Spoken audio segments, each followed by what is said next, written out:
एक बहुत बहादुर, नेक, सखी और नरम दिल बादशाह था। वो अपनी मलिका सोफिया और शहजादी इशा के साथ रहता था। बादशाह को अपनी आवाम से बहुत मोहब्बत थी। वो हमेशा सबके साथ इंसाफ करता, खुद बाजार जाता और तमाम अशिया की कीमतें खुद मालूम करता, ताकि अंदाजा हो सके कि कोई दुकानदार किसी चीज को महंगे दाम तो नहीं बेच रहा। इसके इलाके के लोग ईमानदार थे और खुशहाल जिंदगी गुजार रहे थे, क्योंकि बादशाह अपनी आवाम का बहुत ख्याल रखता था। इसलिए आवाम भी अपने बादशाह से बहुत प्यार करती थी। जहां बादशाह बहुत रहम दिल और सखी था, वही वो बेईमान और धोखेबाज लोगों के साथ बहुत सख्ती से पेश आता था और उनको सख्त से सख्त सजा देता। यही वजह थी कि लोग इसके कहर से बहुत डरते थे और कोई भी बेईमानी करने का नहीं सोचता था। बादशाह अक्सर औकात अपनी मलिका सोफिया और शहजादी इशा के साथ तफरी के लिए निकलता तो लोगों के लिए अपने खजाने लौटाते जाता, जिससे गरीब लोगों की मुश्किलात दूर हो जाती थी। हर महीने बादशाह अपने महल में दरबार लगाता, जिसमें दूर दराज से लोग आते और अपनी मुश्किलात और शिकायत बादशाह को बताते, जिस पर वो उनकी मुश्किलात को हल करता और उनके सवालात का भी हल निकालता। बादशाह की सखावत के चर्चे पूरी दुनिया में मशहूर थे। पास के गांव में बशीर नाम का एक कमियार रहता था, जो कि बहुत गरीब इंसान था और उसके पास खाना खाने के भी पैसे नहीं थे। वो परेशान हालत में चला जा रहा था कि इसे इसका एक दोस्त मिला। इसके दोस्त ने परेशानी का सबब पूछा तो बशीर ने कहा, भाई क्या बताओ, हालात बहुत खराब हो गए हैं। घर में खाने को भी कुछ नहीं बचा और न ही काम धंधा चल रहा, बस इसी वजह से परेशान हूँ। इस पर बशीर का दोस्त इसे कहता है, पास के इलाका का बादशाह बहुत सखी और नेक दिल है। वो गरीब लोगों की बहुत मदद करता है और कल ही वो अपना दरबार लगाने वाला है, तो तुम इधर चले जाओ, वो तुम्हारी मदद जरूर करेगा। इस पर बशीर अपने दोस्त को कहता है, भाई तुम्हारी बहुत मेहरबानी, तुमने मेरी बहुत बड़ी मुश्किल हल कर दी। मैं कल ही जाता हूँ और बादशाह से अपनी गरीबी को दूर करने की दरख्वास्त करता हूँ।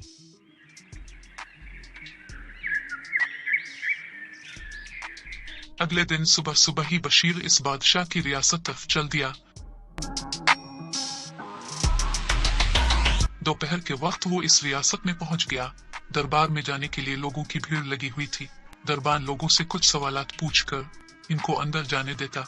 कुछ लम्हे बाद बशीर के अंदर जाने की बारी आ जाती है। बशीर जब गेट पर पहुंचता है तो दरबान उसे रोक लेता है और कहता है, अंदर जाने के पैसे लगेंगे, लाओ जल्दी से मुझे कुछ पैसे दो और अंदर चले जाओ। भाई किस बात के पैसे, मेरे पास तो कोई पैसे नहीं है। देखो अगर अंदर जाना है तो पैसे तो देने ही पड़ेंगे, वरना इधर से चले जाओ, मैं तुमको अंदर नहीं जाने दूंगा।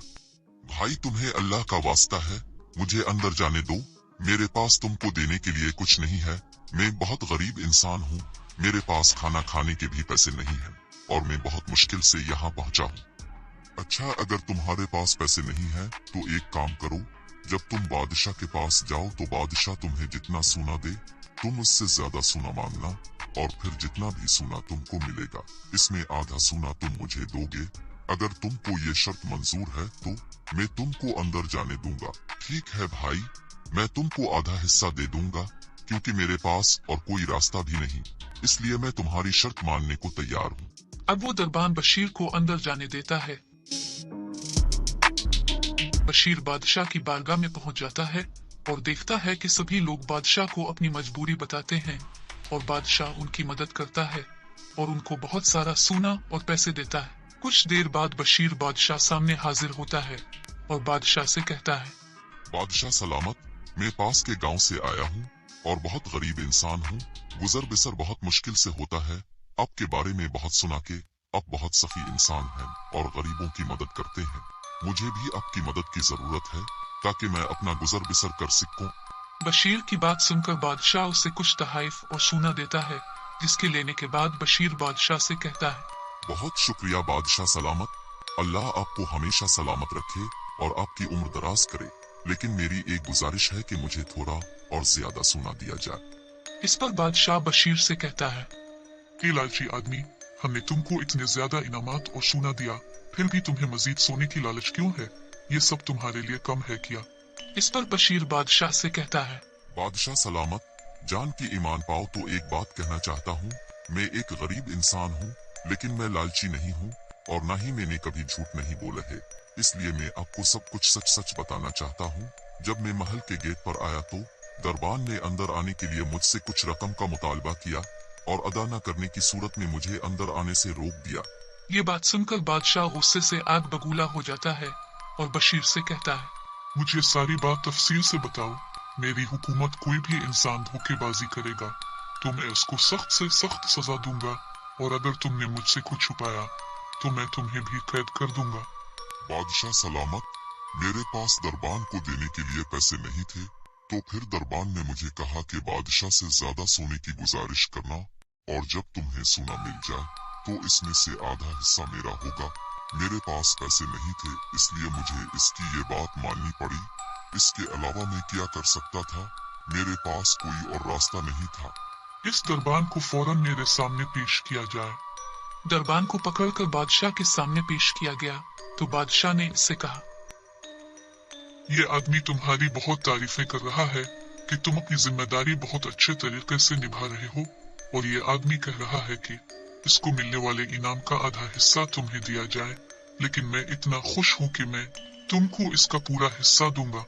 यह सुनकर दरबान बहुत खुश हो जाता है और बादशाह का शुक्रिया अदा करता है, जिस पर बादशाह कहता है, क्या तुम जानना नहीं चाहोगे कि मैंने इस आदमी को क्या इनाम दिया है? मैंने इस आदमी को 50 कूड़े मारने का हुक्म दिया है, और अब ये कूड़े तुमको मारे जाएंगे। इस पर दरबान को अपनी गलती का एहसास हो जाता है और वो रू रू कर बादशाह से मुआफी मांगता है, लेकिन बादशाह उसे माफ नहीं करता और कहता है, अगर आज तुमको सजा न दी तो बाकी लोग भी ये काम करेंगे, इसलिए तुमको इसकी सजा जरूर मिलेगी, ताकि आइंदे कभी भी कोई ऐसी हरकत करने की जरूरत न करे।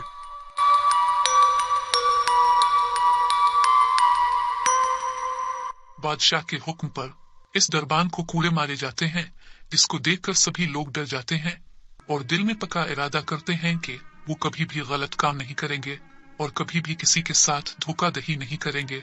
बादशाह बशीर की हिम्मत और ईमानदारी की दाद देता है और इसे बहुत सारा सोना देता है, जिस पर बशीर की गरीबी दूर हो जाती है और वो खुशहाल जिंदगी गुजारने लगता है।